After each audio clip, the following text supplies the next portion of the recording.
Hello and welcome to the United Stand. It is our transfer update. Manchester United are reportedly willingly to give Jose Mourinho £100 million. It's interesting, we were speaking about this last night. £100 million for Jose Mourinho in January. We'll be talking about some of the targets, the names are below, but also some really interesting breaking news you might not be aware of. Antonio Conte has ruled himself out of the Real Madrid job. Now, to me, I thought Conte was nailed on to be taking that job, and him removing himself from that, does that push Jose Mourinho a little bit more back towards the Bernabeu? I tell you what, I'm getting excited because I still believe that that is the best thing for every party. Mourinho gets away, United get someone new in, and Real Madrid get what they want. So watch this space on that, but maybe we're just getting a little bit too excited. But let's talk about Manchester United. Let's talk about what Jose Mourinho's plans could well be with £100 million in January. Get involved in the live comments. I should be in there with you, getting involved in that as well. But I think, look, the first name I'm going to talk about is Icardi at Inter Milan. I've wanted Icardi for many years at Manchester United, at least 2 years, and I wanted Aubameyang at Manchester United for a long time. And it pains me to say that I respect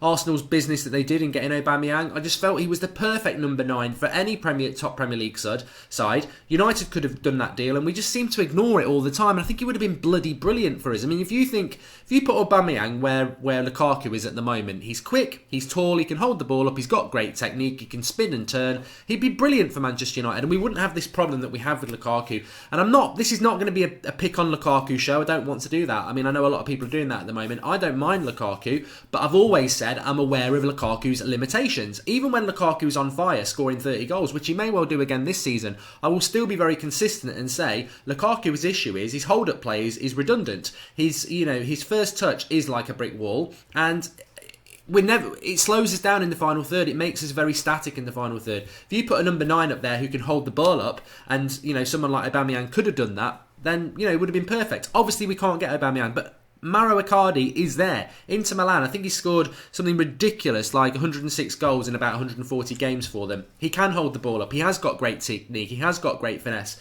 And I think that's something that really, really intrigues me as to what he could do for Manchester United. Now, he's reportedly going to sign a new contract at Inter Milan. But the bottom line is, this is a player at the moment who apparently has a buyout clause of £97 million. In today's market, for the goal record that he brings in a league, I mean, Lukaku's spoken about going to Italy. He's got no chance of being a success in Italy. You live off scraps in Italy because the defensive side of things, which I'm about to talk about Mourinho targets, defenders are very, very good there. So, you've got to be a very clever striker, you've got to have a good touch, you've got to have good technique, and you've got to finish the chances that you are given. And Icardi brings all that. I think he would suit the Premier League perfectly. There's always a risk in bringing a player into the Premier League, but what Icardi brings is sort of a bit like Tevez, a bit like Rooney. He's got aggression, he's got tenacity. So the physicality and speed of the Premier League wouldn't be a problem for Icardi. Now, it's a pipe dream. But I mention it, and I want to see what you lot want to say. Get in the live comments, get in the comments below. What striker would you bring in if Lukaku was moved on? Now, Mourinho's not going to move Lukaku on, but I do feel, and it interested me in the summer when we were linked to Man Utd and Arnautovic, because I know I was annoyed by it in the summer because I expected the summer to be far better than it was. But in hindsight now, considering we only got Fred and Dalot, I'd have took Arnautovic as a different option up front. I would have took Arnautovic, 6'3", quick, skillful, Premier League proven. We need somebody to force Lukaku's hand, really, to be something that Lukaku isn't. Because Mourinho's always going to play Lukaku, but he does slow us down. I don't think Rashford suits that position. I personally think Rashford should be a striker, but he should go on loan to Bournemouth for a year, get his head down, just focus on himself. I don't think he's ready to be United's number 9 yet, but we certainly do need another striker. Do I think Mourinho will go for one in January? No. If Mourinho leaves, then I can't see a Zidane or anybody else thinking Lukaku's the answer, because anyone with a footballing brain who wants to attack will go, yeah, Lukaku scores goals, but his build-up play is just not good. It makes us slow and static, and Icardi would be my man. But to overemphasise the defensive side of things, because that's what Jose Mourinho does, the hints are out there what Jose Mourinho wants to do. He wanted a centre-back in the summer. We failed with Godin. We failed with Alderweireld. We failed with Harry Maguire. We didn't get any centre-backs in, obviously. And I think Jose Mourinho, it's obvious if he gets money in January, he's going to spend it on a centre-back. He's only spoken this week about us not being as solid as he likes to be at the back. I think we're averaging nearly 2 goals a game, conceding. That's terrible for United when you look at like Man City, who've only conceded a handful. United United do need to improve defensively. I think over the last couple of games we've seen brilliant performances from Lindelof, but we need someone to play there. We need a top class centre back. I would agree with that, and I think that's where Mourinho wants to spend his money. Unfortunately, I think if we got a new manager in, they might not look at the centre back situation because they might be an attacking manager who wants to change things further up the pitch. You score 3, we score 4. That's probably what we would like at United. But I think Mourinho wants to go, we're scoring 1 or 2 goals a game. Let's stop conceding goals and win games 1 or 2-0. You know, it's not really what we want, but I think that's what Mourinho will do. So what centre-backs will he look at with £100 million? Well, Skriniar, I'm not going to lie, Skriniar also at Inter Milan. I mean, imagine that, a double deal with Inter Milan. Even a triple deal, I'll still take Perisic. Imagine taking Skriniar and Icardi for 160 million. That would be a game changer at Manchester United. I would love both of them. So in relation to Skriniar, you may not know a lot about him. Inter Milan centre-back, spoke about a lot about him this time last year and in the summer. For me, he would be my number 1 centre-back choice. I think he's 23, just turned 23, 6'2", very dominant in the air, very good at reading the game, and a very, very good centre-back. And the thing is, there's a few centre-backs in Italy. I mean, this does slightly worry me because I've got 4 names here. And they're all very, very similar. You've got Skriniar at Inter Milan, whose contract runs out in 2022. He's 22 and a half. He's not 23 yet. You've got Milenkovic, not Milinkovic-Savic, Milenkovic, who is a centre-back for Serbia, who plays for Fiorentina. He's just turned 21. He's 6'5". He's contracted till 2022. You've then got Koulibaly at Napoli, very, very good centre-back. He's a little bit older at 27, 6'2". Contract runs out 2023. In fact, he only just signed a new contract with Napoli last month.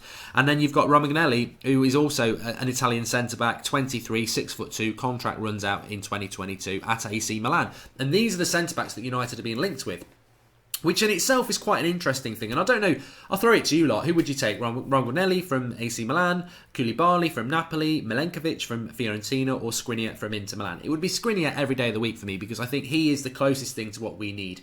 It's very, you know, everyone always says they're the next Nemanja Vidic, or they're the next Vidic, But the reality is, out of those 4 centre-backs, obviously I watch a lot of Serie A. I've not watched it a lot this season, to be honest. I'll put my hands up, but I do watch it when I can.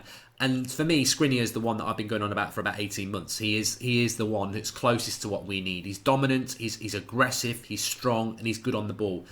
Yes, he's probably the closest thing to Vidic, but we don't need a Vidic. What we need is, you sort of need a Van Dijk, you sort of need an Alderweireld, you need a John Stones, but we need somebody who's very strong and very good in the air, and I think Skriniar certainly gives you that. Koulibaly does as well, a little bit older, very aggressive as well, quick. Wouldn't be. I think he's the most unlikely one that we would get because of his new contract at Napoli. Milenkovic from Fiorentina, for me, it's just a big no. I think he will be a very good centre back, but he's just 21. We bought Bailly and Lindelof and we've hardly used them. Are we going to get a 21-year-old centre-back from a mid-table Italian team and play him as our leader centre-back? It's never going to happen. I think Mourinho's been looking at him, but to me, that's not the sort of signing Mourinho needs to make. He needs to be making somebody who's going to be a leader of that defence straight away, and I don't think, even looking at Milenkovic in the World Cup, he's not quite at that stage yet.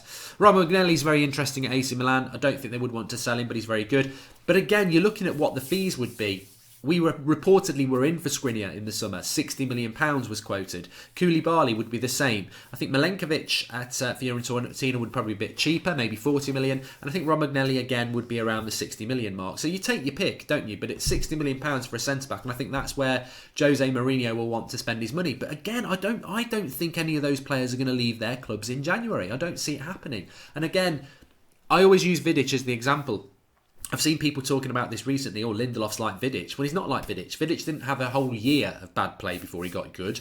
He had like a bad first few months, and we did sign Vidic in the January from Moscow, and he had a bad first few months. Then the next year he was good. January's not a good time to buy a centre back from an Italian league. Say, drop them into the winter months of the Premier League and say, "Go on, mate, sort it out." I think a centre-back from Italy needs to come in the summer. He needs to go on a tour. He needs to get used to his players and his partners and then adjust that way. I don't think any of those centre-backs suit Manchester United in January, and that's my cold, harsh truth on that. I'd love to go see what you lot think. I just don't think it's suitable for us to bring in a centre-back from Serie A in January, despite whether we've got £100 million or not.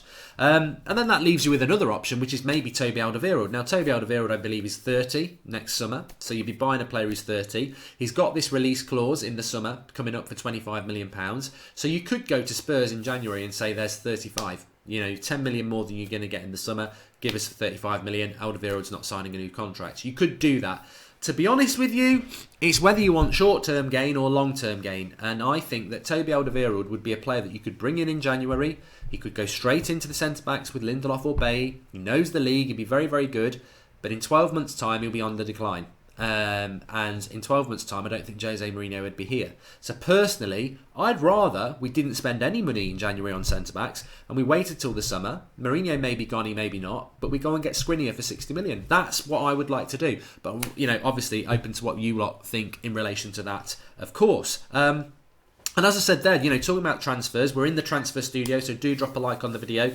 Get involved in your comments below and give us your thoughts. I mean, would you give Mourinho £100 million? That's what I would say. There's 3 questions I really want to talk to you about here. First of all, and get in the comments below if you're not watching live, what striker would you take if you were Manchester United manager? Would you keep Lukaku? Would you bring a new striker in? Who would you go for? 2, what centre-back would you bring in from Italy? I've given you 4 there. Koulibaly, Romagnelli, Milenkovic or Skriniar. 3, would you take one of those over Alderweireld, or would you go Alderweireld for a year or 2, like we tried to do with Matic, like we've done with Sanchez, those older players? Would you go with that? And would you do it? And most important of all, would you do it in January? Would you let any of those things happen in January? Because that's very, very important, isn't it? And